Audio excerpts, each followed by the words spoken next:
ਸਤਿ ਸ਼੍ਰੀ ਅਕਾਲ। ਤੁਸੀਂ ਜੁੜੇ ਹੋਏ ਹੋ ਪੰਜਾਬੀ USA ਦੇ ਨਾਲ ਤੇ ਮੈਂ ਹਾਂ ਪ੍ਰਵੀਨ ਸ਼ਰਮਾ ਲੈ ਕੇ ਹਾਜ਼ਰ ਹਾਂ ਪ੍ਰੋਗਰਾਮ ਖਬਰ ਤੇ ਨਜ਼ਰ।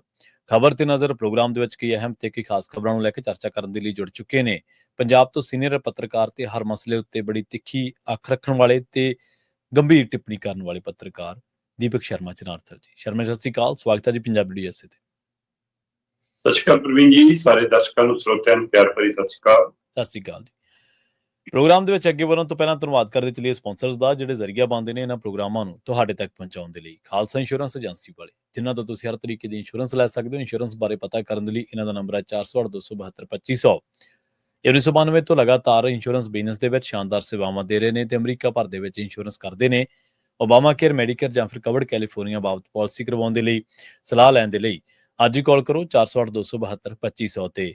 ਟਰਕੀਨ ਇਮੀਗ੍ਰੇਸ਼ਨ ਲਾ ਫਰਮ ਵਾਲੇ ਜੇ ਟਰਕੀਆਣਾ, ਟੌਨੀ ਟਰਕੀਆਣਾ ਦੇ ਨਾਲ ਤੁਸੀਂ US ਇਮੀਗ੍ਰੇਸ਼ਨ ਬਾਬਤ ਕੋਈ ਵੀ ਸਲਾਹ ਕਰਨੀ ਹੈ ਤਾਂ ਇਹਨਾਂ ਦਾ ਨੰਬਰ ਹੈ 415-909-0503। ਸਰਬਜੀਤ ਮਾਫ ਕਰਨਾ ਗੁਰਦੀਪ ਸਿੰਘ ਬਿਰਦੀ ਕਲੋਵਿਸ, ਮਨਦੀਪ ਸਿੰਘ, ਸੰਦੀਪ ਕੌਰ ਸੈਨ ਹੋਜ਼ੇ, ਅਮਰੀਕ ਸਿੰਘ ਅਟਵਾਲ, ਜਰਨੈਲ ਸਿੰਘ ਯੂਬਾ ਸਿਟੀ, ਗੁਰਨਾਮ ਸਿੰਘ ਐਂਟੀਲੋਪ ਤੇ ਜਰਨੈਲ ਸਿੰਘ ਸਿਆਟਲ ਤੋਂ। ਇਹਨਾਂ ਸਾਰੇ ਹੀ ਸਪਾਂਸਰਸ ਦਾ ਬਹੁਤ-ਬਹੁਤ ਧੰਨਵਾਦ। ਤੇ ਜੇਕਰ ਤੁਸੀਂ ਵੀ ਪੰਜਾਬੀ USA ਦੇ ਇਹਨਾਂ ਪ੍ਰੋਗਰਾਮਾਂ ਨੂੰ ਸਪਾਂਸਰ ਕਰਨਾ ਚਾਹੁੰਦੇ ਹੋ ਤਾਂ ਸਟੂਡੀਓ ਦਾ ਨੰਬਰ ਹੈ 408-272-5200। ਅੱਜ ਦਾ ਇਹ ਖਬਰ ਤੇ ਨਜ਼ਰ ਪ੍ਰੋਗਰਾਮ ਸਾਲ 2025 ਦੀ 30 ਜੂਨ ਦਾ ਪ੍ਰੋਗਰਾਮ ਹੈ ਤੇ ਦਿਨ ਅੱਜ ਸੋਮਵਾਰ ਹੈ। ਖਬਰਾਂ ਦੀ ਸ਼ੁਰੂਆਤ ਕਰੀਏ ਪੰਜਾਬ ਦੇ ਸਭ ਤੋਂ ਚਰਚਿਤ ਮਾਮਲੇ ਤੋਂ, ਗੱਲ ਕਰੀਏ ਬਿਕਰਮ ਮਜੀਠੀਆ ਦੀ। ਬਿਕਰਮ ਮਜੀਠੀਆ ਅਕਾਲੀ ਦਲ ਦੀ ਸਿਆਸਤ ਦੇ ਵਿੱਚ ਉਹ ਨਾਮ ਹੈ ਜਿਹਨੇ ਬਹੁਤ ਤੇਜ਼ੀ ਦੇ ਨਾਲ ਸ਼ੋਹਰਤ ਹਾਸਲ ਕੀਤੀ ਤੇ ਬੜੀ ਤੇਜ਼ੀ ਦੇ ਨਾਲ ਉਹ ਅਕਾਲੀ ਦਲ ਦੇ ਸੀਨੀਅਰ ਆਗੂਆਂ ਦੀ ਕਤਾਰ ਦੇ ਵਿੱਚ ਜਾ ਬੈਠਿਆ। ਮਜੀਠੀਆ ਹਮੇਸ਼ਾ ਵਿਰੋਧੀ ਧਿਰਾਂ ਦੇ ਨਿਸ਼ਾਨੇ ਤੇ ਵੀ ਰਿਹਾ ਕਿਉਂਕਿ ਉਹ ਆਪ ਵੀ ਬੜੀ ਹਮਲਾਵਰ ਸ਼ੈਲੀ ਦੇ ਲਈ ਜਾਣਿਆ ਜਾਂਦਾ ਹੈ। ਅੱਜ ਕੱਲ ਵਿਜੀਲੈਂਸ ਕਹਿੰਦੇ ਪਹਾੜਾਂ ਦੀ ਸੈਰ ਕਰਵਾ ਰਹੀ ਹੈ।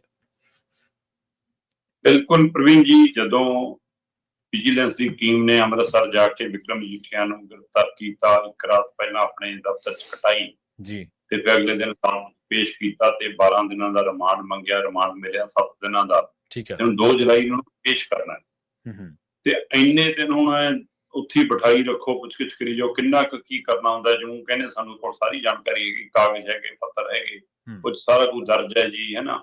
ਇੰਨੇ ਕਰੋੜ ਜ਼ਮੀਨ ਬਣਾ ਲਈ ਜੀ, ਇੰਨੇ ਕਰੋੜ ਦਾ ਜਾਇਦਾਦ ਬਣ ਗਈ ਜੀ, ਇੰਨਾ ਕਰੋੜ ਕਿੱਥੋਂ ਆਇਆ ਜੀ, ਸਾਰਾ ਹਿਸਾਬ ਕਿਤਾਬ ਅਸੀਂ ਚੱਕੀ ਫਿਰਦੇ ਹਾਂ। ਫਿਰ ਵੀ ਕਿ ਉਹਦੇ ਲਿੰਕ ਜੋੜਨੇ ਆ ਜੀ, ਕਨੈਕਸ਼ਨ ਜੋੜਨਾ ਜੀ, ਸੂਤਰ ਪਤਾ ਕਰਨੇ ਆ ਜੀ, ਸੋਰਸ ਲੱਭਣੇ ਆ ਜੀ। ਤੋ ਇਸ ਲਈ ਪੁੱਛਗਿੱਛ ਚਲੋ 2 ਦਿਨ 3 ਦਿਨ ਹੋ ਗਈ। ਸੋ ਅਗਲੇ ਕਹਿੰਦੇ ਚਲੋ ਟੂਰ ਵੀ ਪਾ ਲਓ, ਗਰਮੀ ਗੁਰਮੀ ਬਹੁਤ ਹੈ, ਕਿਹੜਾ ਹੀ ਮਾਰਿਆ ਉਹ ਕਿਤੇ। ਸੋ ਚਲੋ ਅਸਲ ਦੇ ਵਿੱਚ ਦਮ ਇਹ ਭਰਿਆ ਜਾ ਰਿਹਾ ਕਿ ਵਿਜੀਲੈਂਸ ਕਹਿੰਦੀ ਕਿ ਬਿਕਰਮ ਮਜੀਠੀਆ ਦੀਆਂ ਜਿਹੜੀਆਂ ਜਾਇਦਾਦਾਂ ਨੇ, ਜਿਹੜੀ ਉਹਨੇ ਪੈਸਾ ਲਾਇਆ ਹੋਇਆ, ਇਨਵੈਸਟ ਕੀਤਾ ਹੋਇਆ, ਉਹ ਕੋਈ ਕਾਰੋਬਾਰ ਨੇ, ਉਹਦੀ ਕਹਿੰਦੇ ਜੀ ਨਿਸ਼ਾਨਦੇਹੀ ਕਰਨੀ। ਇਸ ਲਈ ਕਾਫਲਾ ਸਵੇਰੇ ਤੜਕੇ ਹੀ ਮਤਲਬ ਮੀਡੀਆ ਮੁਰਲੇ ਗੇਟ ਰਾਹੀਂ ਖੜਾ ਰਿਹਾ ਤੇ ਗੱਡੀਆਂ ਪਿਛਲੇ ਗੇਟ ਰਾਹੀਂ ਨਿਕਲ ਗਈਆਂ ਤੇ ਫਿਰ ਕਹਿੰਦੇ ਜੀ ਪਤਾ ਨਹੀਂ ਲੱਗਿਆ ਕਿੱਥੇ। ਪਰ ਕਿੰਨਾ ਕੁ ਲੁਕੋਗੇ ਅੱਜ ਦੀ ਟੈਕਨੋਲੋਜੀ ਦੇ ਯੁੱਗ 'ਚ, ਦੁਪਹਿਰ ਤੱਕ ਪਤਾ ਲੱਗ ਗੱਡੀਆਂ ਸ਼ਿਮਲੇ ਘੁੰਮ ਰਹੀਆਂ ਨੇ ਜੀ। ਸੋ ਗੱਡੀਆਂ ਮਜੀਠੀਆ ਨੂੰ ਲੈ ਕੇ ਸ਼ਿਮਲਾ ਖੇਤਰ ਦੇ ਵੱਖ-ਵੱਖ ਥਾਵਾਂ ਤੇ ਗਈਆਂ, ਪਰ ਪੰਜਾਬ ਤੋਂ ਕੁਝ ਥਾਵਾਂ ਤੇ ਗਈਆਂ ਨੇ ਕਿ ਜੀ ਉੱਥੇ ਉਹਦੇ ਪਹਾੜ ਖਰੀਦੇ ਨੇ, ਖੱਡਾਂ ਖਰੀਦੀਆਂ ਨੇ, ਇਹਨਾਂ ਜੀ ਜਾਂ ਖਰੀਦੀ ਹੈ ਜਾਂ ਕੋਈ ਕਾਰੋਬਾਰ ਹੈ ਜਾਂ ਹੋਟਲ, ਕੋਈ ਰੈਸਟੋਰੈਂਟ ਹੈ, ਜੋ ਵੀ ਵਿਜੀਲੈਂਸ ਨੂੰ ਲੱਗਦਾ ਹੈ ਉਹਦੀ ਕਹਿੰਦੇ ਜੀ ਨਿਸ਼ਾਨਦੇਹੀ ਕਰਾ ਰਹੇ ਆ, ਪਰਮਾਸ਼ ਕਰਾ ਰਹੇ ਕਿ ਆਹੀ ਹੈ ਜੀ। ਹੁਣ ਦੇਖੋ ਇਸ ਤਰੀਕੇ ਨਾਲ ਤੁਸੀਂ ਕਿੱਤਾ ਲੈ ਕੇ ਤਾਂ ਨਾ ਪਾਉਣਾ ਨਹੀਂ ਗਾ ਉਹਨੂੰ ਕਿ ਇੱਕ ਪਾਸੇ ਤੂੰ ਫੜੀ ਵਿਕਰੋ, ਇੱਕ ਪਾਸੇ ਅਸੀਂ ਫੜਦੇ ਹਾਂ ਜੀ। ਸੋ ਨਾ ਹੀ ਇਹ ਹੈ ਕਿ ਕੋਈ ਘੜਾ ਦੱਬਿਆ ਉਹਨੇ, ਕੋਈ ਘੜੋਲੀ ਦੱਬੀ ਹੈ ਜਾਂ ਕੋਈ ਟਰੰਕ 'ਚ ਪਾ ਕੇ ਥੈਲੇ ਝੋਲੇ 'ਚ ਪਾ ਕੇ ਕੋਈ ਦੱਬਿਆ ਹੋਇਆ, ਇਹ ਕਰਾਉਣਾ। ਮਤਲਬ ਇਹ ਤਰੀਕਾਕਾਰ ਹੁਣ ਪਤਾ ਨਹੀਂ ਕੀ ਹੈ, ਕਿੰਨਾ ਕੁ ਦਮ ਰੱਖਦਾ, ਜਾਂ ਸਿਰਫ ਇਹ ਹੈ ਕਿ ਅਦਾਲਤ 'ਚ ਦੱਸਣਾ ਵੀ ਹੁੰਦਾ ਕਿ ਰਿਮਾਂਡ ਦੀ ਹੋਰ ਲੋੜ ਹੈ ਜੀ, ਅਜੇ ਆਹ ਕੁਛ ਨਹੀਂ ਮਿਲਿਆ, ਉਹ ਕੁਛ ਨਹੀਂ ਮਿਲਿਆ। ਕਿਉਂਕਿ ਅੱਜ ਸਾਰੀ ਸੈਰ ਕਰਾਉਣ ਤੋਂ ਬਾਅਦ ਵਿਜੀਲੈਂਸ ਦਾ ਜਿਹੜਾ ਬਿਆਨ ਸੀ ਉਹ ਇਹ ਸੀ ਕਿ ਬਿਕਰਮ ਮਜੀਠੀਆ ਜਾਂਚ 'ਚ ਸਹਿਯੋਗ ਨਹੀਂ ਕਰ ਰਿਹਾ। ਠੀਕ ਹੈ। ਅਸੀਂ ਉਹ ਤੋਂ ਜੋ ਪੁੱਛਣਾ ਚਾਹੁੰਦੇ ਹਾਂ ਉੱਥੇ ਜਾ ਕੇ ਉਹ ਉਵੇਂ ਦੱਸਦਾ ਨਹੀਂ ਆ। ਇਸ ਲਈ ਬਹੁਤ ਦਿੱਕਤ ਆ ਰਹੀ ਆ, ਜੇ ਕੁਝ ਸਪਸ਼ਟ ਨਹੀਂ ਹੋ ਪਾ ਰਿਹਾ ਪੂਰੀ ਤਰ੍ਹਾਂ। ਸੋ ਇਹਦਾ ਮਤਲਬ ਜਿਹੀਆਂ ਹਜੇ ਹੋਰ ਆਉਂਦੇ ਦਿਨਾਂ 'ਚ ਦੇਖਣ ਨੂੰ ਮਿਲ ਸਕਦੀਆਂ, ਜਾਂ 2 ਜੁਲਾਈ ਨੂੰ ਜਦੋਂ ਰਿਮਾਂਡ ਮੁੱਕੇ ਤਾਂ ਹੋਰ ਰਿਮਾਂਡ ਮੰਗਦੀ ਵਿਜੀਲੈਂਸ ਨਜ਼ਰ ਆ ਸਕਦੀ ਹੈ। ਸੋ ਇਹ ਗੱਲ ਉਧਰ ਨੂੰ ਜਾ ਰਹੀ ਹੈ। ਪਰ ਜਿਹੜਾ ਉਹ 540 ਕਰੋੜ ਦਾ ਕਹਿੰਦੇ ਨੇ ਬਿਕਰਮ ਮਜੀਠੀਆ, ਉਹਦੇ ਨੇੜਲੇ, ਉਹਦੇ ਪਰਿਵਾਰ ਵਾਲੇ ਤਾਂ ਇਹੀ ਦਮ ਭਰੀ ਜਾਂਦੇ ਨੇ ਕਿ ਨਹੀਂ ਜੀ ਇਹ ਪਤਾ ਕੰਪਨੀਆਂ ਦੇ ਰਾਹੀਂ ਜੋ ਰੂਟੀਨ ਸਾਡਾ ਕੰਮ ਚੱਲਦਾ ਉਹਦੇ ਰਾਹੀਂ ਉਹ ਹੈ, ਕੋਈ ਲੁਕੋਇਆ ਨਹੀਂ, ਕੋਈ ਓਹਲਾ ਨਹੀਂ, ਰਿਟਰਨ ਭਰਦੇ ਆ। ਪਰ ਵਿਜੀਲੈਂਸ ਕਹਿੰਦੀ ਰਿਟਰਨ ਦੇ ਵਿੱਚ, ਖਾਤਿਆਂ ਦੇ ਵਿੱਚ ਤੇ ਆਈ ਆਮਦਨ ਦੇ ਵਿੱਚ ਜ਼ਮੀਨ ਅਸਮਾਨ ਦਾ ਫਰਕ ਹੈ, ਇਸ ਲਈ ਇਹ ਜਾਂਚ ਹੈ। ਤੇ ਹੁਣ ਦੇਖਦੇ ਹਾਂ ਜੀ ਬਿਕਰਮ ਮਜੀਠੀਆ ਦੇ ਮਾਮਲੇ 'ਚ ਆਪਾਂ ਉਦੋਂ ਵੀ ਗੱਲ ਕਰ ਰਹੇ ਸੀ ਕਿ ਇੱਕ ਤਾਂ ਬਸਲੂਕੀ ਵਾਲਾ ਪਰਚਾ ਵੀ, 1-2 ਪਰਚੇ ਹੋਰ ਵੀ ਪਾਏ ਜਾ ਰਹੇ ਨੇ। ਸੋ ਇਹ ਲਗਾਤਾਰ ਮਤਲਬ ਕਿ ਉਹਨਾਂ ਦੇ ਆਲੇ ਦੁਆਲੇ ਸਕੰਜਾ ਕੱਸਿਆ ਜਾ ਰਿਹਾ। ਸੋ ਦੇਖਦੇ ਹਾਂ ਇਹ ਗੱਲ ਕਹਾਣੀ ਕਿੱਥੇ ਜਾ ਕੇ ਰੁਕੂਗੀ। ਫਿਲਹਾਲ ਵਿਕਰਮ ਮਜੀਠੀਆ ਦੀ ਉਲਝਣ ਵੀ ਵੱਧਦੀ ਦਿਖ ਰਹੀ ਹੈ ਤੇ ਮਾਮਲੇ ਵੀ ਵੱਧਦੇ ਦਿਖ ਜੀ। ਵਿਕਰਮ ਮਜੀਠੀਆ ਬਾਰੇ ਇੱਕ ਹੋਰ ਜਿਹੜਾ ਸਵਾਲ ਹੈ, ਮੈਂ ਤੁਹਾਡੇ ਨਾਲ ਚਰਚਾ ਉਹਦੀ ਕਰਾਂਗੇ ਆਪਾਂ, ਸਵਾਲ ਸਾਬਕਾ ਮੁੱਖ ਮੰਤਰੀ ਚਰਨਜੀਤ ਚੰਨੀ ਨੂੰ ਲੈ ਕੇ, ਪਰ ਉਸ ਤੋਂ ਪਹਿਲਾਂ ਅਕਾਲੀ ਦਲ ਦੀ ਜਿਹੜੀ ਸਿਆਸਤ ਆ ਉਹਨੂੰ ਵੇਖਣਾ ਬੜਾ ਜ਼ਰੂਰੀ ਹੈ। ਅਕਾਲੀ ਦਲ ਦੀ ਕੋਰ ਕਮੇਟੀ ਕੀ ਕਰੂਗੀ ਮਜੀਠੀਆ ਦੇ ਲਈ? ਇਹ ਇੱਕ ਬੜਾ ਸਵਾਲ ਅੱਜ ਕੱਲ੍ਹ ਚਰਚਾ ਦੇ ਵਿੱਚ। ਦੇਖੋ, ਉਮੀਦ ਕੀਤੀ ਜਾ ਰਹੀ ਸੀ ਕਿ ਸੁਖਬੀਰ ਬਾਦਲ ਜਿਸ ਜੱਦੋ-ਜਹਿਦ ਨਾਲ, ਜਿਸ ਰਾਜਨੀਤਿਕ ਪੈਂਤੜੇਬਾਜ਼ੀ ਨਾਲ ਸ਼੍ਰੀ ਅਕਾਲ ਸਾਹਿਬ ਦੇ ਫੈਸਲੇ ਦੇ ਵਿੱਚੋਂ ਅੱਧਾ ਪੌਣਾ ਫੈਸਲਾ ਮੰਨ ਕੇ ਬਾਕੀ ਨੂੰ ਇੱਕ ਸਾਈਡ ਤੇ ਰੱਖ ਕੇ ਜਿਸ ਸ਼ਿੱਦਤ ਦੇ ਨਾਲ ਉਹਨਾਂ ਨੇ ਹਰ ਹਾਲ ਦੇ ਵਿੱਚ ਪ੍ਰਧਾਨਗੀ ਹਾਸਲ ਕੀਤੀ ਹੈ, ਉਹ ਤੋਂ ਬਾਅਦ ਸ਼ਾਇਦ ਅਕਾਲੀ ਸਿਆਸਤ ਦੇ ਵਿੱਚ, ਪੰਜਾਬ ਦੀ ਸਿਆਸਤ ਦੇ ਵਿੱਚ ਬਹੁਤ ਸਰਗਰਮੀ ਨਾਲ ਆਪਣੀ ਕਾਰਜਵਿਧਾ ਕਰਦੇ ਨਜ਼ਰ ਆਉਣ ਤਾਂ ਕਿ ਉਹਦਾ ਉਭਾਰ ਹੋ ਸਕੇ। ਪਰ ਟੀਮ ਬਣਾਉਣ ਨੂੰ 2 ਮਹੀਨੇ ਤੋਂ ਉੱਪਰ ਸਮਾਂ ਲਾਤਾ ਜੀ। ਵਿਸਾਖੀ ਦੇ ਪ੍ਰਧਾਨ ਬਣੇ ਆ ਕੇ ਜੀ, ਹੁਣ ਤੁਸੀਂ ਜਦੋਂ ਜੂਨ ਮੁੱਕ ਗਿਆ ਤਾਂ ਤੁਸੀਂ ਆਪਣੀ ਮਤਲਬ ਉਹ ਵੀ ਵਰਕਿੰਗ ਕਮੇਟੀ ਐਲਾਨੀ, ਕੋਰ ਕਮੇਟੀ ਐਲਾਨੀ, ਵਰਕਿੰਗ ਕਮੇਟੀ ਨਹੀਂ ਐਲਾਨੀ ਅਜੇ ਤੱਕ। ਜੀ ਜੀ। ਕੋਰ ਕਮੇਟੀ ਦਾ ਐਲਾਨ ਕੀਤਾ ਜਿਹੜੀ ਸੰਵਿਧਾਨਕ ਤੌਰ ਦੇ ਉੱਤੇ ਕੋਈ ਵਜੂਦ ਵੀ ਨਹੀਂ ਰੱਖਦੀ। ਇਹ ਮਤਲਬ ਐਲਾਨ ਕੀਤਾ। ਚਲੋ ਸਮੁੱਚੇ ਜਥੇਬੰਦਕ ਢਾਂਚੇ ਦਾ ਐਲਾਨ ਕੀਤਾ ਤੇ ਕੁਝ 3-4 ਅਹੁਦੇਦਾਰ ਐਲਾਨ ਤੇ 31 ਮੈਂਬਰੀ ਕੋਰ ਕਮੇਟੀ ਹੋ ਗਈ ਸੀ। ਉਹਦੀ ਪਲੇਠੀ ਬੈਠਕ ਬੁਲਾਈ ਜੀ। ਸੋ ਸੁਖਬੀਰ ਬਾਦਲ ਨੇ ਦੂਜੀ ਵਾਰ ਪ੍ਰਧਾਨ ਬਣਨ ਨਾਲ ਚਾਹੇ ਉਹਦੇ ਹਵਾਲਿਆਂ ਦੇ ਉੱਤੇ, ਉਹਦੇ ਤਰੀਕੇ ਦੇ ਉੱਤੇ ਸਵਾਲ ਖੜਾ ਹੈ। ਸੋ ਕੋਰ ਕਮੇਟੀ ਜਦੋਂ ਬਣਾਈ ਗਈ ਜਾਂ ਬੁਲਾਈ ਗਈ ਬੈਠਕ, ਤਾਂ ਉਹਦੇ ਵਿੱਚ ਇਸ ਕਵੀ ਕਿ ਇਹ ਤੁਰੰਤ ਇਸ ਲਈ ਹੋਇਆ ਕਿ ਵਿਕਰਮ ਮਜੀਠੀਆ ਜਿਵੇਂ ਉਲਝੇ ਨੇ, ਉਹਦੇ ਉੱਤੇ ਹੁਣ ਕੋਈ ਵੱਡੀ ਲੜਾਈ ਵਿੱਢੂਗਾ ਅਕਾਲੀ। ਤੇ ਇੱਕ ਪਾਸੇ ਸ਼੍ਰੋਮਣੀ ਅਕਾਲੀ ਦਲ ਆਪਣੀਆਂ ਬੈਠਕਾਂ ਦੇ ਵਿੱਚ, ਆਪਣੇ ਮੀਡੀਆ ਦੇ ਬਿਆਨਾਂ 'ਚ ਲਗਾਤਾਰ ਸਰਕਾਰ ਤੇ ਹਮਲੇ ਕਰ ਰਿਹਾ ਕਿ ਪੰਜਾਬ ਤੇ ਕੰਟਰੋਲ ਹੋ ਗਿਆ ਜੀ, ਦਿੱਲੀ ਵਾਲਿਆਂ ਦਾ ਕਬਜ਼ਾ ਹੋ ਗਿਆ ਜੀ, ਇਹ ਚਲਾਉਂਦੇ ਨੇ ਜੀ। ਇਹੀ ਸ਼ੈਲੀ ਕੱਲ੍ਹ ਸੁਨੀਲ ਜਾਖੜ ਦੀ ਵੀ ਸੀ। ਠੀਕ ਹੈ। ਵਿਜੇ ਰੂਪਾਣੀ ਵਾਲੇ ਮਾਮਲੇ ਤੇ ਕਿ ਉਹਨਾਂ ਦੇ ਦੇਹਾਂਤ ਤੋਂ ਬਾਅਦ ਪੰਜਾਬ ਬੀਜੇਪੀ ਨੇ ਉਹਨਾਂ ਨੂੰ ਕੱਲ੍ਹ ਸ਼ਰਧਾਂਜਲੀ ਦਿੱਤੀ, ਕਿਉਂਕਿ ਪੰਜਾਬ ਮਾਮਲੇ ਦੇ ਇੰਚਾਰਜ ਵੀ ਸੀ। ਚੰਡੀਗੜ੍ਹ 'ਚ ਵੱਡਾ ਇਕੱਠ ਕੀਤਾ ਬੀਜੇਪੀ ਨੇ ਤੇ ਉੱਥੇ ਬਕਾਇਦਾ ਤੌਰ ਤੇ ਸੁਨੀਲ ਜਾਖੜ ਵੀ ਗੱਲ ਕਰ ਰਹੇ ਸੀ ਕਿ ਜੀ ਕੇਜਰੀਵਾਲ ਦਾ ਬੈਂਕ ਬਣ ਗਿਆ ਪੰਜਾਬ, ਇਹ 'ਚੋਂ ਖਾਤੇ 'ਚੋਂ ਪੈਸੇ ਹੀ ਕੱਢੀ ਜਾਂਦੇ ਨੇ, ਇੱਥੋਂ ਇਹਦਾ ਲੁੱਟੀ ਜਾਂਦੇ ਨੇ ਪੰਜਾਬ ਨੂੰ, ਹੈ ਨਾ। ਦਿੱਲੀ ਦੇ ਇਹੀ ਸ਼ੈਲੀ, ਇਹੀ ਬੋਲ ਲਗਭਗ ਕੱਲ੍ਹ ਸ਼੍ਰੋਮਣੀ ਅਕਾਲੀ ਦਲ ਦੇ ਵੀ ਸੀ ਜੀ ਕਿ ਜੀ ਦਿੱਲੀ ਵਾਲੀ ਟੀਮ ਦਾ ਕਬਜ਼ਾ ਹੈ, ਇਹ ਕੰਟਰੋਲ ਹੈ, ਛਡਾਉਣਾ ਪਊਗਾ। ਉਹ ਇੱਥੋਂ ਤੱਕ ਵੀ ਕਿਹਾ ਉਹਨਾਂ ਨੇ ਕਿ ਇਹ ਐਮਰਜੈਂਸੀ ਵਰਗੇ ਹਾਲਾਤ। ਕੋਰ ਕਮੇਟੀ ਦੀ ਬੈਠਕ ਤੋਂ ਬਾਅਦ ਦਲਜੀਤ ਚੀਮਾ ਹੋਰਾਂ ਦੀ ਪ੍ਰੈਸ ਕਾਨਫਰੰਸ ਦੇ ਵਿੱਚ ਇਹ ਗੱਲ ਕਹੀ ਗਈ ਕਿ ਪੰਜਾਬ 'ਚ ਮੁੜ ਕੇ ਐਮਰਜੈਂਸੀ ਵਰਗੇ ਹਾਲਾਤ ਬਣ ਗਏ। ਤੇ ਜਦੋਂ ਵਿਕਰਮ ਮਜੀਠੀਆ ਨਾਲ ਸੰਬੰਧਿਤ ਸਵਾਲ ਆ ਗਏ ਤਾਂ ਜੀ ਅਸੀਂ ਕਾਨੂੰਨੀ ਲੜਾਈ ਲੜਨ ਲਈ ਤਿਆਰ ਹਾਂ, ਅਸੀਂ ਧਰਾਤਲ ਤੇ ਕੱਢਾਂਗੇ, ਜਲਦੀ ਤੱਥਾਂ ਦੇ ਆਧਾਰ ਦੇ ਉੱਤੇ ਇੱਕ ਵੱਡੀ ਪ੍ਰੈਸ ਕਾਨਫਰੰਸ ਲੈ ਕੇ ਆਵਾਂਗੇ, ਸਭ ਕੁਝ ਦੱਸਾਂਗੇ। ਇਹਦਾ ਮਤਲਬ ਕੋਰ ਕਮੇਟੀ ਜਿਹੜੀ 3-4 ਘੰਟੇ ਚੱਲੀ, 2 ਵਜੇ ਸ਼ੁਰੂ ਹੋਣੀ, 6-6:30 ਜਾ ਕੇ ਮੁੱਕੀ, 4 ਘੰਟੇ ਤੋਂ ਕਰੀਬ ਉਹਦੇ ਨੇੜੇ ਤੇੜੇ ਇਹ ਕੋਰ ਕਮੇਟੀ ਦੀ ਬੈਠਕ ਚੱਲੀ। ਉਹਦੇ ਵਿੱਚ ਕੋਈ ਰਣਨੀਤੀ ਹੋਈ ਨਹੀਂ ਬਣੀ ਕਿ ਆਪਾਂ ਇਹ ਲੜਾਈ ਲੜਨੀ ਕਿਵੇਂ ਹੈ। ਇਹ ਲੜਾਈ ਦਾ ਸੇਖ ਆਪਣੇ ਤੱਕ ਵੀ ਆ ਸਕਦਾ। ਸੁਖਬੀਰ ਬਾਦਲ ਦੀ ਜ਼ਿਕਰ ਵੀ ਚੱਲੀ ਜਾਂਦੇ ਨੇ। ਆਮ ਆਦਮੀ ਪਾਰਟੀ ਦੇ ਦੂਜੀ ਤੀਜੀ ਕਿਤਾਬ ਦੇ ਲੀਡਰ ਮੀਡੀਆ ਚ ਆ ਕੇ ਕਹਿਣ ਲੱਗੇ ਸੁਖਬੀਰ ਬਾਦਲ ਵੀ ਤਿਆਰੀ ਰੱਖੇ, ਉਹਦੀ ਵੀ ਵਾਰੀ ਆਊਗੀ। ਸੋ ਇਸ ਲਈ ਕੀ ਅਕਾਲੀ ਦਲ ਨੇ 4 ਘੰਟਿਆਂ ਦੀ ਬੈਠਕ ਦੇ ਵਿੱਚ ਕੋਈ ਰੋਡ ਮੈਪ ਬਣਾਇਆ ਹੀ ਨਹੀਂ ਜੀ ਕਿ ਆਪਾਂ ਲੜਨੀ। ਚਲੋ ਮੰਨ ਸਕਦੇ ਹਾਂ ਕਿ ਅਕਾਲੀ ਦਲ ਦੇ ਅੰਦਰ ਇਸ ਗੱਲ ਨੂੰ ਲੈ ਕੇ ਦੁਵਿਧਾ ਹੋਵੇ ਕਿ ਵਿਕਰਮ ਮਜੀਠੀਆ ਤਾਂ ਕਾਗਜ਼ ਬੋਲਦੇ ਆ ਜੀ, ਕੋਈ ਸਬੂਤ ਬੋਲਦੇ ਆ ਜੀ, ਕੋਈ ਤੱਥ ਬੋਲਦੇ ਆ ਜੀ, ਜੇ ਆਪਾਂ ਐਂ ਖੁੱਲ ਕੇ ਲੜਾਂਗੇ ਸਾਰੀ ਪਾਰਟੀ ਤੇ ਅਸਰ ਪੈ ਜਾਊ। ਮੈਂ ਕਹਿੰਦਾ ਠੀਕ ਹੈ, ਪਰ ਤੁਸੀਂ ਅਕਾਲੀ ਦਲ ਨੂੰ ਵੀ ਤਾਂ ਸਰਜੀਤ ਕਰਨਾ ਸੀ ਜੀ। ਸਹੀ ਹੈ। ਉਹਦੇ ਲਈ ਉਹ ਕੋਈ ਰੋਡ ਮੈਪ ਲੀਕ ਲੈਂਦੇ, ਉਹਦੇ ਲਈ ਕੋਈ ਤਰੀਕਾ ਐਲਾਨ ਲੈਂਦੇ, ਆਉਂਦੇ ਦਿਨਾਂ 'ਚ ਦੁਬਾਰਾ ਕਰਾਂਗੇ। ਇਹਦਾ ਮਤਲਬ ਅਜੇ ਵੀ ਪੰਜਾਬ ਦੇ ਮੁੱਦਿਆਂ ਦੀ, ਅਕਾਲੀ ਦਲ ਦੀ ਸਥਿਤੀ ਦੀ, ਉਹਦੇ ਉੱਤੇ ਅਕਾਲੀ ਦਲ ਦੀ ਲੀਡਰਸ਼ਿਪ ਦੁਵਿਧਾ 'ਚ ਹੈ, ਜਾਂ ਉਹ ਅਜੇ ਵੀ ਉਸ ਦੀ ਨਿਸ਼ਾਨਦੇਹੀ ਨਹੀਂ ਕਰ ਪਾ ਰਹੀ ਕਿ ਸਾਨੂੰ ਕਿਹੜੇ ਤਰੀਕੇ ਨਾਲ ਲੜਨਾ ਪੈਣਾ, ਕਿਉਂਕਿ ਪੰਜਾਬ ਦੇ ਵਿੱਚ ਹੁਣ ਮੁੱਦਾ ਦਰ ਮੁੱਦਾ ਖੜਾ। ਤੇ ਸਾਰੀਆਂ ਰਾਜਨੀਤਿਕ ਧਿਰਾਂ ਆਪਣੇ ਆਪ ਨੂੰ ਕੇਂਦਰ 'ਚ ਰੱਖ ਕੇ ਉਹਨਾਂ ਕੁ ਬਿਆਨ ਦਾਗਦੀਆਂ, ਉਹਨਾਂ ਕੁ ਟਵੀਟ ਕਰਦੀਆਂ, ਉਹਨਾਂ ਕੁ ਲੜਾਈ ਲੜਦੀਆਂ, ਬਸ ਕੋਈ ਮਸਲਾ ਹੋਵੇ ਜਿਹੜਾ ਤੁਰੰਤ ਦੀ ਘਟਨਾ ਹੈ। ਵਿਕਰਮ ਮਜੀਠੀਆ ਦੀ ਗ੍ਰਿਫਤਾਰੀ ਤੇ ਆਹ ਬੋਲਣਾ, ਇਹਦੇ ਤੇ ਆਹ ਬੋਲਣਾ, ਉਹਨੇ ਆਹ ਬੋਲਿਆ, ਮੈਂ ਆਹ ਬੋਲਣਾ। ਪੰਜਾਬ ਦੇ ਮੁੱਦਿਆਂ ਨੂੰ ਐਡਰੈਸ ਹੀ ਨਹੀਂ ਕਰਨਾ ਚਾਹੁੰਦੀ ਕੋਈ ਧਿਰ। ਉਹਨੂੰ ਲੱਗਦਾ ਕਿ ਅਸੀਂ ਆਪਣੇ ਗੱਲ ਨਾ ਪਾ ਲਈਏ, ਮੁੱਦੇ ਹੱਲ ਨਹੀਂ ਸਭ ਤੋਂ ਹੋਣੇ। ਇਹਦਾ ਮਤਲਬ ਤੁਸੀਂ ਕਰਨ ਦੇ ਸਮਰੱਥ ਨਹੀਂ ਹੋ। ਜੀ ਜੀ ਬਿਲਕੁਲ। ਫਿਰ ਜੇ ਸਮਰੱਥ ਨਹੀਂ ਤੇ ਰਾਜਨੀਤੀ ਛੱਡ ਕੇ ਘਰੇ ਬਹਿ ਜਾਓ। ਤੇ ਇਸ ਲਈ ਪੰਜਾਬ ਦੇ ਮੁੱਦਿਆਂ ਤੋਂ ਭਗੌੜੀਆਂ ਹੋਈਆਂ ਰਾਜਨੀਤਿਕ ਧਿਰਾਂ ਦਾ ਫਾਇਦਾ ਸੱਤਾਧਾਰੀ ਧਿਰ ਬਿਨਾਂ ਕੁਝ ਕੀਤਿਆਂ ਚੁੱਕਣ ਨੂੰ ਫਿਰਦੀ ਹੈ। ਤੇ ਉਹਨੂੰ ਲੱਗਦਾ ਕਿ ਸਾਡੇ ਪੈਰ ਥੱਲੇ ਫਿਰ ਬਟੇਰ ਆਊਗਾ, ਇਹੀ ਪਟੇਲ ਕਾਂਗਰਸ ਆਪਣੇ ਪੈਰ ਥੱਲੇ ਦੱਬਣ ਨੂੰ ਫਿਰਦੀ ਆ, ਅਕਾਲੀ ਦਲ ਫਿਰ ਬੀਜੇਪੀ ਨਾਲ ਲੱਗ ਕੇ ਤਰਨ ਨੂੰ ਫਿਰਦਾ, ਤੇ ਬੀਜੇਪੀ ਨਾਲ ਅਕਾਲੀ ਨਾਲ ਲੱਗ ਕੇ ਅਸੀਂ ਸ਼ਾਇਦ ਤਰ ਜਾਵਾਂਗੇ। ਸੋ ਪਤਾ ਨਹੀਂ ਕੌਣ ਲੋਹਾ ਕੌਣ ਲੱਕੜ, ਦੋਵੇਂ ਤਰਨ ਨੂੰ ਫਿਰਦੇ ਨੇ, ਪਰ ਪੰਜਾਬ ਦੇ ਮੁੱਦਿਆਂ ਤੇ ਕੋਈ ਵੀ ਗੰਭੀਰ ਨਹੀਂ ਜੀ। ਅਕਾਲੀ ਦਲ ਜੇਕਰ ਪਹਿਲਾਂ ਵਾਲੇ ਆਪਣੇ ਜਲਵੇ ਜੁੰਬਸ਼ ਦੇ ਵਿੱਚ ਹੁੰਦਾ ਤਾਂ ਸ਼ਾਇਦ ਹੁਣ ਨੂੰ ਸਾਰੇ ਪੰਜਾਬ ਦੀਆਂ ਸੜਕਾਂ ਬੰਦ ਹੋ ਜਾਣੀਆਂ ਸੀ, ਪਰ ਕਿਉਂਕਿ ਕਾਡਰ ਨਾਲ ਨਹੀਂ ਗਾ, ਕਿਉਂਕਿ ਲੋਕ ਨਾਲ ਉਸ ਤਰੀਕੇ ਦੇ ਨਾਲ ਤੁਰ ਨਹੀਂ ਰਹੇ, ਨਾ ਸਿਰਫ ਅਕਾਲੀ ਦਲ ਨਾਲ, ਕਾਂਗਰਸੀ ਲੀਡਰ ਵੀ ਜੇ ਅੱਜ ਕਹਿਣ ਅਸੀਂ ਕੋਈ ਬਹੁਤ ਵੱਡਾ ਜਨ ਅੰਦੋਲਨ ਵਿੱਢ ਦਿਆਂਗੇ, ਉਹਨਾਂ ਨੂੰ ਸੰਘਰਸ਼ ਕਰਨਾ ਪਊਗਾ। ਤੇ ਇਸੇ ਕਰਕੇ ਸ਼ਾਇਦ ਇਹਨਾਂ ਦਾ ਲਾਹਾ ਸਾਰੀਆਂ ਚੀਜ਼ਾਂ ਦਾ, ਜਿਵੇਂ ਆਪਾਂ ਜ਼ਿਮਨੀ ਚੋਣ 'ਚ ਹੀ ਦੇਖਿਆ, ਤੁਸੀਂ ਅਕਸਰ ਹੀ ਕਹਿਣੇ ਹੁੰਦੇ ਹੋ ਕਿ ਲੋਕ ਇਸ ਕਰਕੇ ਨਹੀਂ ਆਮ ਆਦਮੀ ਪਾਰਟੀ ਨੂੰ ਵੋਟ ਪਾ ਰਹੇ ਕਿ ਉਹਨਾਂ ਨੂੰ ਇਹਦੀਆਂ ਪਾਲਿਸੀਆਂ ਚੰਗੀਆਂ ਲੱਗਦੀਆਂ ਨੇ, ਬਲਕਿ ਇਸ ਕਰਕੇ ਕਿ ਉਹ ਦੂਜੀਆਂ ਧਿਰਾਂ ਤੋਂ ਵੀ ਨਿਰਾਸ਼ ਨੇ, ਉਹਨਾਂ ਦੇ ਵਿਰੋਧ ਦੀ ਵੋਟ ਵੀ ਪੈਂਦੀ ਇਹਨਾਂ ਨੂੰ। ਜੀ। ਸਾਬਕਾ ਮੁੱਖ ਮੰਤਰੀ ਚਰਨਜੀਤ ਚੰਨੀ, ਉਹਨਾਂ ਨੇ ਮਜੀਠੀਆ ਦੀ ਗ੍ਰਿਫਤਾਰੀ ਦੇ ਤਰੀਕਾਕਾਰ ਦਾ ਤਾਂ ਵਿਰੋਧ ਕੀਤਾ ਸੀਗਾ, ਬਾਅਦ ਦੇ ਵਿੱਚ ਚਲੋ ਸੋਸ਼ਲ ਮੀਡੀਆ ਦੇ ਉੱਤੇ ਉਹਨਾਂ ਨੂੰ ਆਲੋਚਨਾ ਵੀ ਝੱਲਣੀ ਪਈ ਕਾਫੀ, ਪਰ ਬਾਅਦ ਦੇ ਵਿੱਚ ਹੁਣ ਕਹਿੰਦੇ ਵੀ ਜੇ ਮਜੀਠੀਆ ਦੇ ਖਿਲਾਫ ਬਿਆਨ ਚਾਹੀਦੇ ਨੇ ਤਾਂ ਮੈਂ ਬਿਆਨ ਦੇਣ ਦੇ ਲਈ ਵੀ ਤਿਆਰ ਹਾਂ। ਮੇਰੇ ਕਾਰਜਕਾਲ ਦੇ ਦਰਮਿਆਨ ਪਰਚਾ ਵੀ ਦਰਜ ਹੋਇਆ ਸੀ ਮਜੀਠੀਆ ਤੇ ਸ਼ਾਇਦ ਹਿਰਾਸਤ ਦੇ ਵਿੱਚ ਵੀ ਲਏ ਗਏ ਸੀਗੇ। ਪ੍ਰਵੀਨ ਜੀ, ਚਰਨਜੀਤ ਚੰਨੀ ਨਾ ਪੰਜਾਬ ਦੀ ਸਿਆਸਤ ਚ ਬਿਆਨਕ ਤੌਰ ਦੇ ਉੱਤੇ, ਬਿਆਨ ਦੇਣ ਦੇ ਤੌਰ ਦੇ ਉੱਤੇ, ਟਿੱਪਣੀ ਕਰਨ ਦੇ ਤੌਰ ਦੇ ਉੱਤੇ ਰਾਜਨੀਤਿਕ ਲੀਡਰਾਂ ਚੋਂ ਸਭ ਤੋਂ ਮੁੱਢਲੀ ਕਤਾਰਾਂ ਚ ਆਉਂਦੇ। ਜਿਵੇਂ ਬਿਕਰਮ ਮਜੀਠੀਆ ਤੇ ਹਮਲੇ ਕਰਦੇ ਸੀ, ਉਵੇਂ ਚਰਨਜੀਤ ਚੰਨੀ ਦੀ ਗੱਲ ਵੀ ਕਾਫੀ ਸੁਣੀ ਤਾਂ ਜਾਂਦੀ। ਬਿਲਕੁਲ ਜੀ, ਬਿਲਕੁਲ। ਕਵਰੇਜ ਕਾਂਗਰਸ ਰਹਿ ਕੇ ਵੀ ਆਪਣੀ ਸਿਆਸਤ ਨੂੰ ਕੇਂਦਰ ਚ ਰੱਖਣ ਦੀ ਮਹਾਰਤ ਰੱਖਦੇ, ਉਹਨਾਂ ਨੂੰ ਸੱਤਾ ਦੇ ਕੇਂਦਰ ਬਿੰਦੂਆਂ ਚ ਕਿਵੇਂ ਰਹਿਣਾ ਇਹ ਆਉਂਦਾ ਜੀ, ਤੇ ਉਹ ਅਗਲੀ ਦੌੜ ਦੇ ਵਿੱਚ ਵੀ ਬਣੇ ਰਹਿਣ ਦੇ ਲਈ ਪੂਰੀ ਤਨਦੇਹੀ ਨਾਲ ਲੱਗੇ ਨੇ ਕਿ ਅਗਲੀ ਵਾਰ ਕਾਂਗਰਸ ਵੱਲੋਂ ਸੀਐਮ ਦੇ ਚਿਹਰੇ ਵਜੋਂ ਵੀ ਮੈਂ ਸਾਹਮਣੇ ਰਹਿਣਾ।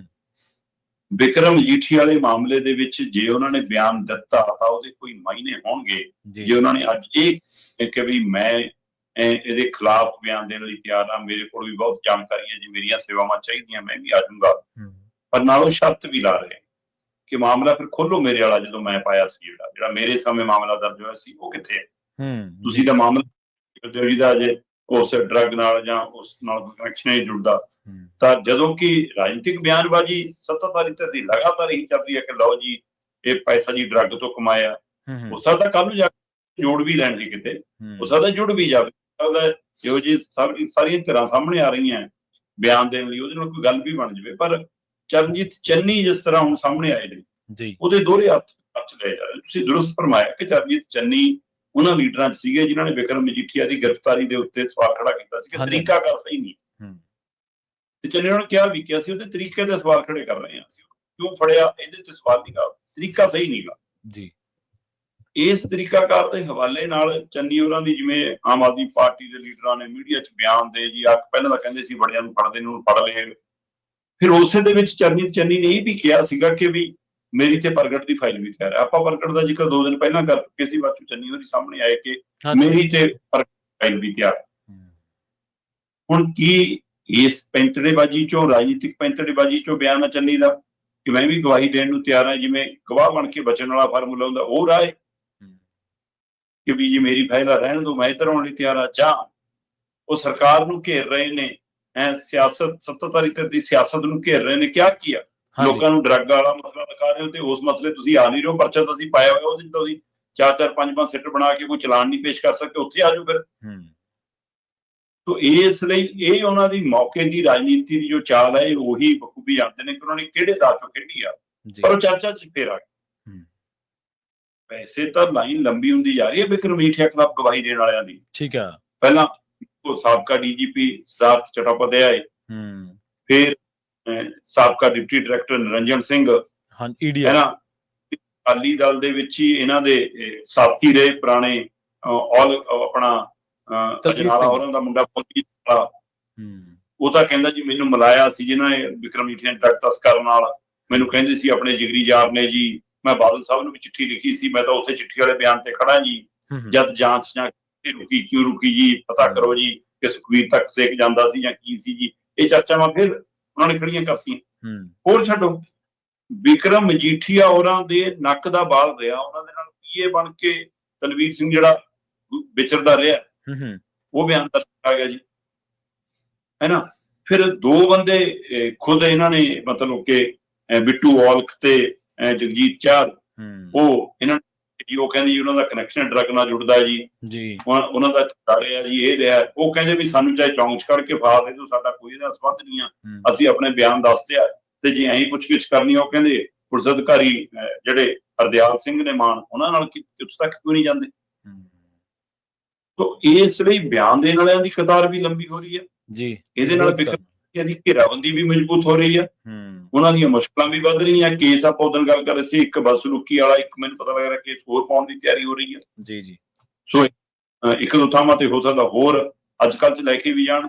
ਸੋ ਇਹ ਸਭ ਦੇ ਵਿੱਚ ਹੋਰਾਂ ਦਾ ਇਹ ਕਹਿਣਾ ਕਿ ਕੇਸ ਉਹ ਖੋਲ ਲਓ, ਮੈਂ ਬਿਆਨ ਦੇਣ ਲਈ ਤਿਆਰ ਹਾਂ, ਉਹਦੇ ਉੱਤੇ ਮੇਰੇ ਕੋਲ ਵੀ ਜਾਣਕਾਰੀ ਆ।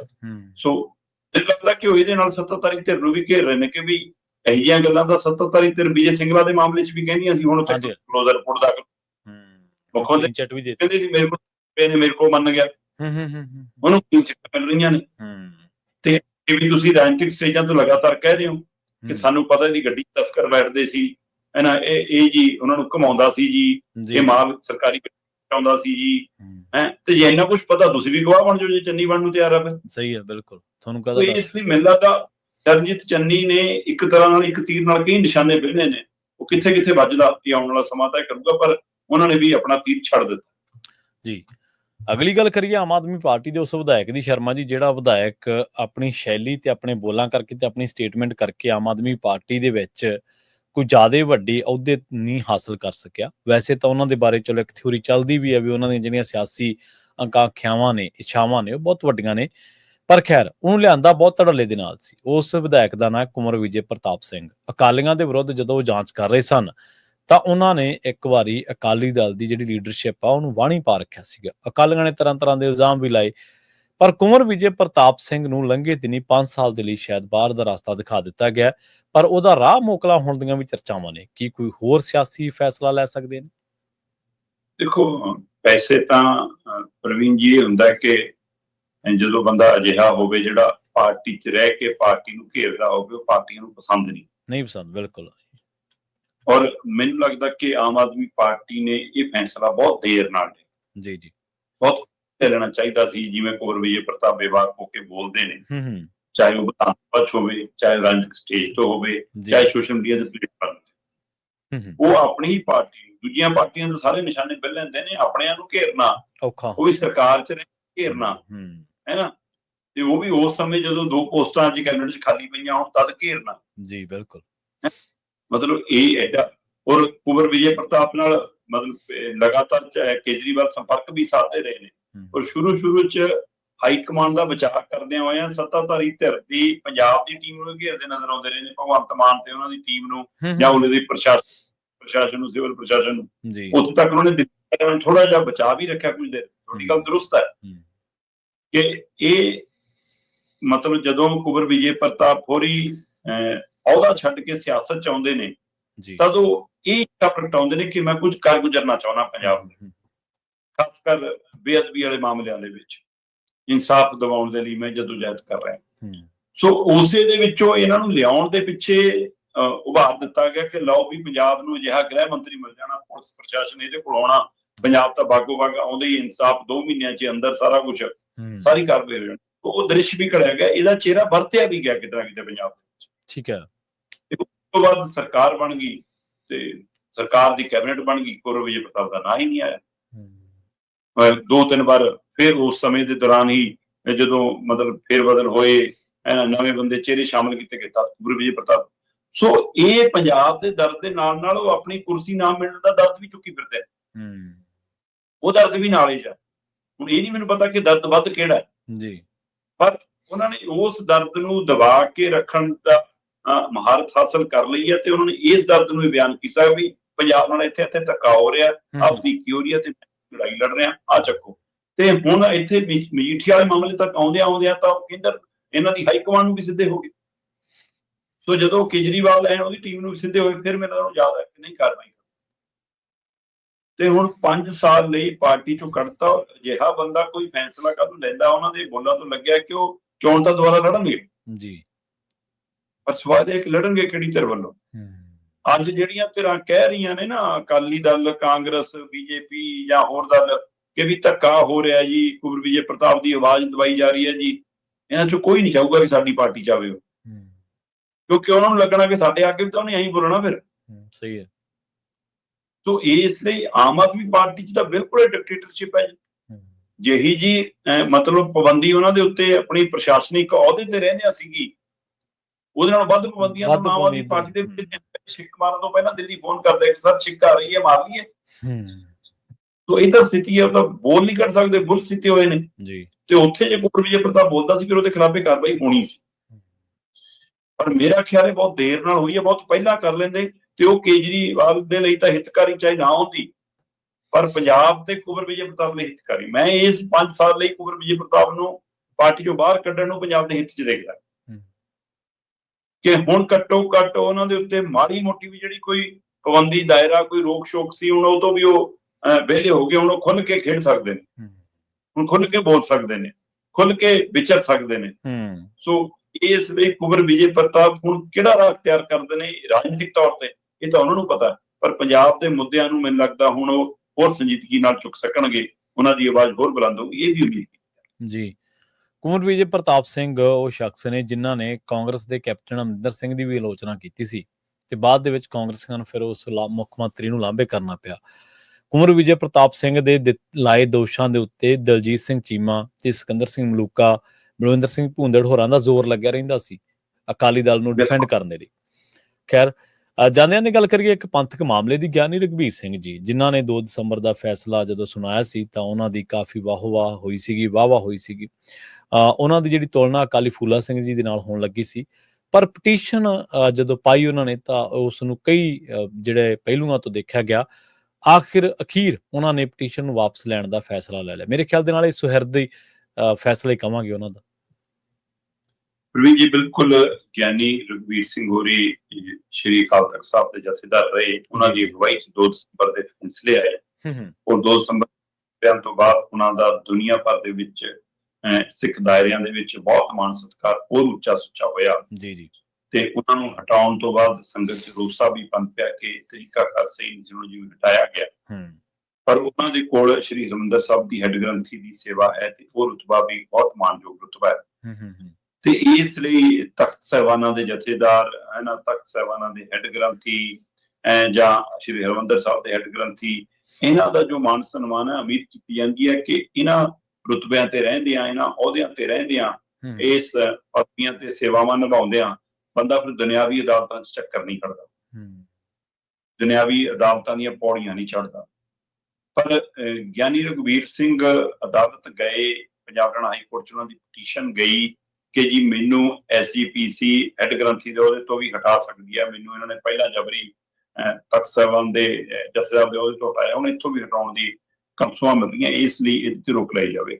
ਦੇਖੋ, ਗਿਆਨੀ ਰਘਬੀਰ ਸਿੰਘ ਨੂੰ ਅਹਿਸਾਸ SGPC ਨੇ ਖੁਦ ਜਾ ਕੇ ਕਰਾਇਆ ਸੀ ਕਿ ਤੁਸੀਂ ਸਾਡੇ ਮੁਲਾਜ਼ਮ ਹੋ ਤੇ ਅਸੀਂ ਜਦੋਂ ਤੁਹਾਨੂੰ ਚਾਹੀਏ ਤੁਹਾਨੂੰ ਹਟਾ ਸਕਦੇ, ਜਦੋਂ ਚਾਹੀਏ ਲਾ ਸਕਦੇ ਹਾਂ, ਤੁਹਾਡੇ ਫੈਸਲੇ ਇਸ ਚੁਗਿਰਦੇ 'ਚ ਨੇ। ਇਸ ਲਈ ਉਹਨਾਂ ਨੂੰ ਮੁਲਾਜ਼ਮ ਵਾਲੀ ਪੀੜ ਦਾ ਅਹਿਸਾਸ ਤਾਂ ਖੁਦ SGPC ਨੇ ਕਰਾਇਆ ਤੇ ਮੁਲਾਜ਼ਮ ਫਿਰ ਅਦਾਲਤਾਂ ਦੇ ਧੱਕੇ ਖਾਂਦੇ ਨੇ ਵੀ। ਪਰ ਗਿਆਨੀ ਰਘਬੀਰ ਸਿੰਘ ਜਿਸ ਮਰਿਆਦਾ ਦੀ ਪਾਲਣਾ ਕਰਨ ਦੇ ਲਈ ਜਾਣੇ ਜਾ ਰਹੇ ਸੀ, ਹੈ ਨਾ, ਇਸ ਉਹ ਰੁਤਬੇ ਨੂੰ ਬਹਾਲ ਕਰਨ ਦੇ ਲਈ ਜਾਣੇ ਜਾ ਰਹੇ ਸੀ, ਉਹਦੇ ਅਨੁਸਾਰ ਉਹਨਾਂ ਤੋਂ ਉਮੀਦ ਨਹੀਂ ਕੀਤੀ ਜਾ ਸਕਦੀ ਸੀ ਕਿ ਉਹ ਹੈੱਡ ਗ੍ਰੰਥੀ ਦੇ ਅਹੁਦੇ ਤੇ ਰਹਿੰਦੇ ਆ ਜਾਂ ਜਥੇਦਾਰ ਦੇ ਤੌਰ ਤੇ ਰਹਿੰਦੇ ਆ, ਉਹ ਇਸ ਤਰ੍ਹਾਂ ਅਦਾਲਤਾਂ ਦਾ ਖਿਆਲ ਆਉਂਦਾ। ਬੇਸ਼ੱਕ ਇਹ ਵੀ ਜਾਣਕਾਰੀ ਮਿਲ ਰਹੀ ਹੈ ਕਿ ਇਹ ਉਹਨਾਂ ਦੀ ਪਟੀਸ਼ਨ ਪਿਛਲੇ ਦਿਨਾਂ ਦੀ ਹੈ, ਚਰਚਾ ਤਾਂ ਹੁਣ ਆਈ ਹੈ। ਇਹ ਸ਼ਾਇਦ 9 ਜੂਨ ਦੇ ਨੇੜੇ ਤੇੜੇ ਦੀ ਦੱਸੀ ਜਾ ਰਹੀ ਹੈ ਕਿ ਅੰਤਰਿਮ ਕਮੇਟੀ ਦੀ ਬੈਠਕ ਤੋਂ ਪਹਿਲਾਂ ਉਹਨਾਂ ਨੂੰ ਅੰਦਾਜ਼ਾ ਸੀ ਅੰਤਰਿਮ ਕਮੇਟੀ ਦੀ ਬੈਠਕ 'ਚ ਮੈਨੂੰ ਹਟਾ ਸਕਦੇ ਨੇ ਜੀ। ਤੇ ਹੁਣ ਜਦੋਂ ਅੰਤਰਿਮ ਕਮੇਟੀ ਬੈਠਕ 'ਚ ਨਹੀਂ ਹਟਾਇਆ ਗਿਆ, ਹੋ ਸਕਦਾ ਉਹਨਾਂ ਤੱਕ SGPC ਨੇ ਸੁਨੇਹਾ ਵੀ ਪਹੁੰਚਦਾ ਕਰਤਾ ਹੋਵੇ ਕਿ ਤੁਹਾਡੇ ਹਟਾਰੇ ਜੀ, ਏਦਾਂ ਨਾ ਕਰੋ, ਤੁਸੀਂ ਵਾਪਸ ਲਓ। ਪਰ ਜਦੋਂ ਇਹ ਫਾਰਮ ਤੇ ਆਈ ਤੇ ਜਿਹੜੀਆਂ ਬਾਦਲ ਧਿਰ ਨਾਲ ਸੰਬੰਧਿਤ ਨੇ ਉਹਨਾਂ ਨੇ ਤਾਂ ਮੁੱਦਾ ਬਣਾਉਣਾ ਹੀ ਸੀ। ਆਮ ਸੰਗਤ ਨੇ, ਆਪ ਸਿੱਖ ਸੰਗਤ ਨੇ ਵੀ, ਸਿੱਖ ਜਥੇਬੰਦੀਆਂ ਨੇ ਵੀ, ਸਿੱਖ ਨੁਮਾਇੰਦਿਆਂ ਨੇ ਵੀ ਇਸ ਨੂੰ ਚੰਗਾ ਨਹੀਂ ਸਮਝਿਆ ਜੀ। ਬਿਲਕੁਲ ਇਹ ਠੀਕ ਨਹੀਂ ਸੀਗਾ, ਘੱਟੋ ਘੱਟ ਗਿਆਨੀ ਰਘਬੀਰ ਸਿੰਘ ਵਰਗੇ ਵਿਅਕਤੀ ਲਈ ਤਾਂ ਬਿਲਕੁਲ ਨਹੀਂ, ਜਿਹੜੇ ਬੜੇ ਸਹਿਯੋਗ ਕੇ ਵਿਚਰਨ ਲਈ ਜਾਣੇ ਜਾਂਦੇ ਨੇ, ਉਹਨਾਂ ਲਈ ਤਾਂ ਬਿਲਕੁਲ ਨਹੀਂ ਸ਼ੋਭਦਾ ਜੀ। ਇਹ ਉਹਨਾਂ ਦਾ ਸ਼ਾਇਦ ਬੜਪਣ ਵੀ ਹੈ ਤੇ ਲਿਆਕਤ ਵੀ ਹੈ ਕਿ ਉਹਨਾਂ ਨੇ ਤੁਰੰਤ ਇਸ ਨੂੰ ਪ੍ਰਵਾਨ ਕੀਤਾ ਕਿ ਸੰਗਤ ਦਾ ਜੋ ਰੋਸ ਹੈ ਉਹ ਜਾਇਜ਼ ਹੈ, ਸੰਗਤ ਦਾ ਜੋ ਭਾਵਨਾਵਾਂ ਨੇ ਮੈਂ ਉਹਨਾਂ ਦਾ ਸਤਿਕਾਰ ਕਰਦਾ ਤੇ ਮੈਂ ਉਸੇ ਨਾਤੇ ਇਸ ਪਟੀਸ਼ਨ ਨੂੰ ਬੜੀ ਹਲੀਮੀ ਨਾਲ ਵਾਪਸ ਲੈਣਾ ਕਿ ਉਹ ਤੋਂ ਗਲਤੀ ਹੋਈ ਹੈ। ਅੱਜ ਦੀ ਤਰੀਕ 'ਚ ਗਲਤੀ ਕਰਕੇ ਉਹਨੂੰ ਮੰਨਣਾ ਹੀ ਬਹੁਤ ਬੜੀ ਗੱਲ ਹੈ। ਇੱਥੇ ਕੋਈ ਕਰਕੇ ਮੰਨਣ ਨੂੰ ਤਿਆਰ ਹੀ ਨਹੀਂ ਤਿਆਰ ਹੈ। ਸਹੀ ਹੈ। ਤਾਂ ਮੈਨੂੰ ਲੱਗਦਾ ਕਿ ਇਹਦਾ ਬਾਦਸ਼ਾਹ ਲਈ ਫਿਰ ਸਵਾਲ ਹੈ ਕਿ ਭਾਈ ਠੀਕ ਹੈ ਜੀ, ਉਹਨਾਂ ਨੇ ਮੰਨ ਲਿਆ, ਹੁਣ ਤੁਸੀਂ ਤਾਂ 2 ਤਰੀਕ ਵਾਲੇ ਫੈਸਲੇ ਨਹੀਂ ਅਜੇ ਤੱਕ ਪੂਰੇ ਮੰਨ ਰਹੇ। ਵੈਸੇ ਕੋਰ ਕਮੇਟੀ ਦੀ ਬੈਠਕ ਤੋਂ ਬਾਅਦ ਚੀਮਾ ਸਾਹਿਬ ਪ੍ਰੈਸ ਕਾਨਫਰੰਸ ਦੱਸ ਰਹੇ ਸੀਗੇ ਕਿ ਸਾਨੂੰ ਬੂਟੇ ਲਾਉਣ ਦਾ ਵੀ ਹੁਕਮ ਹੋਇਆ, ਹੁਣ ਬਰਸਾਤ ਦੇ ਦਿਨ ਨੇ, ਅਸੀਂ ਬੂਟੇ ਵੀ ਲਾਉਣੇ ਆ। ਹਰਿਆਵਲ ਲੈ ਕਰਨੀ ਅਕਾਲੀ ਦਲ ਨੇ। ਚਲੋ ਦੇਖਦੇ ਆ, ਅਕਾਲੀ ਦਲ ਬੂਟੇ ਤਾਂ ਲਾ ਦੂਗਾ, ਪਰ ਅਕਾਲੀ ਦਲ ਦੇ ਬੂਟੇ ਨੂੰ ਪਾਣੀ ਕੌਣ ਦੇਊਗਾ? ਇਹ ਬਰਸਾਤ ਦੇ ਵਿੱਚ ਵੀ ਉਹ ਸ਼ਾਇਦ ਸੁੱਕਾ ਨਾ ਰਹਿ ਜਾਵੇ, ਇਹ ਵੀ ਉਮੀਦ ਹੈਗੀ ਆ। ਸੋ ਇਸ ਲਈ ਉਹਨਾਂ ਨੂੰ ਉਸ ਤਨਦੇਹੀ ਲਈ ਕੰਮ ਕਰਨ ਦੀ ਲੋੜ ਹੈ ਕਿ ਅਕਾਲੀ ਦਲ ਦਾ ਬੂਟਾ ਮੁੜ ਕੇ ਪੰਜਾਬ 'ਚ ਸਰਜੀਤ ਹੋਵੇ, ਜਿਹਦੀ ਬਹੁਤ ਲੋੜ ਹੈ। ਖੇਤਰੀ ਪਾਰਟੀ ਦੀ ਪੰਜਾਬ ਨੂੰ ਬਹੁਤ ਜ਼ਰੂਰਤ ਹੈ, ਉਹਦੇ ਉੱਤੇ ਕੰਮ ਕਰਨ ਦੀ ਲੋੜ ਹੈ। ਸੋ ਗਿਆਨੀ ਰਘੁਵੀਰ ਸਿੰਘ ਵਾਲੇ ਮਾਮਲੇ ਦੇ ਨਾਲ ਮਤਲਬ ਕਿ ਇੱਕ ਵਾਰ ਇਹ ਮਾਮਲਾ ਫਿਰ ਦੁਬਾਰਾ ਧਿਆਨ 'ਚ ਆ ਗਿਆ। ਸੋ ਗਿਆਨੀ ਰਘੁਵੀਰ ਸਿੰਘ ਨੇ ਜੇ ਗਲਤੀ ਕੀਤੀ ਉਹਨੂੰ ਦਰੁਸਤ ਵੀ ਕਰ ਲਿਆ, ਪਰ ਅਕਾਲੀ ਦਲ ਗਲਤੀ ਕਿ ਜੇ ਮੰਨਣ ਨੂੰ ਵੀ ਤਿਆਰ ਨਹੀਂ, ਦਰੁਸਤ ਤਾਂ ਬਹੁਤ ਦੂਰ। ਬੂਟੇ ਲਾਉਣਾ ਬਹੁਤ ਚੰਗੀ ਗੱਲ ਹੈ। ਬੂਟੇ ਲਾਉਣਾ ਆਪਣਾ ਸਾਰਿਆਂ ਦਾ ਇਖਲਾਕੀ ਫਰਜ਼ ਬਣਦਾ ਹੈ, ਪਰ ਸਾਡਾ ਇਖਲਾਕੀ ਫਰਜ਼ ਅਸੀਂ ਜਿਹੜੀ ਧਿਰ ਨੂੰ ਸਮਰਪਿਤ ਹਾਂ ਤੇ ਜਵਾਬਦੇਹ ਹਾਂ, ਉਹਦੇ ਹੁਕਮ ਮੰਨਣਾ ਵੀ ਬਣਦਾ ਹੈ। ਉਹਨਾਂ ਨੇ ਕਿਹਾ ਸੀਗਾ ਕਿ ਜਿਹੜੀ ਟੌਪ ਦੀ ਲੀਡਰਸ਼ਿਪ ਆ ਉਹ ਮੋਰਲ ਜਿਹੜੇ ਗਰਾਊਂਡ ਦੇ ਉੱਤੇ ਹੱਕ ਗਵਾ ਚੁੱਕੀ ਹੈ ਅਗਵਾਈ ਦਾ, ਉਹ ਵੀ ਮੰਨਣਾ ਚਾਹੀਦਾ ਨਾ। ਇਕੱਲੇ ਬੂਟੇ ਲਾਉਣ ਨਾਲ ਥੋੜ੍ਹਾ ਇਹ ਮੰਨਿਆ ਜਾਊਗਾ ਵੀ ਤੁਸੀਂ ਇਹ ਹੁਕਮ ਮੰਨ ਲਿਆ ਜੀ। ਸ਼ਰਮਾ ਜੀ, ਇਹਨਾਂ ਖਾਸ ਖਬਰਾਂ ਤੇ ਖਾਸ ਜਾਣਕਾਰੀਆਂ ਦੇ ਲਈ ਤੁਹਾਡਾ ਬਹੁਤ ਬਹੁਤ ਧੰਨਵਾਦ ਜੀ। ਪ੍ਰੋਗਰਾਮ ਖਬਰ ਤੇ ਨਜ਼ਰ ਦੇ ਵਿੱਚ ਆਪਣੇ ਨਾਲ ਜੁੜੇ ਸਨ ਸੀਨੀਅਰ ਪੱਤਰਕਾਰ ਦੀਪਕ ਸ਼ਰਮਾ ਚਨਾਰਥਲ ਜੀ, ਜਿਨ੍ਹਾਂ ਦੇ ਨਾਲ ਆਪਾਂ ਕਈ ਅਹਿਮ ਖਬਰਾਂ ਨੂੰ ਲੈ ਕੇ ਚਰਚਾ ਕੀਤੀ ਹੈ। ਵੇਲਾ ਹੋ ਗਿਆ ਤੁਹਾਡੇ ਤੋਂ ਇਜਾਜ਼ਤ ਲੈਣ ਦਾ। ਮੈਨੂੰ ਪ੍ਰਵੀਨ ਸ਼ਰਮਾ ਨੇ ਦਿੱਤੀ ਇਜਾਜ਼ਤ। ਜੁੜੇ ਰਹੋ ਪੰਜਾਬੀ ਡੀਐਸਏ ਦੇ ਨਾਲ। ਤੁਹਾਡਾ ਸਾਰਿਆਂ ਦਾ ਬਹੁਤ ਬਹੁਤ ਧੰਨਵਾਦ। ਸਤਿ ਸ਼੍ਰੀ ਅਕਾਲ।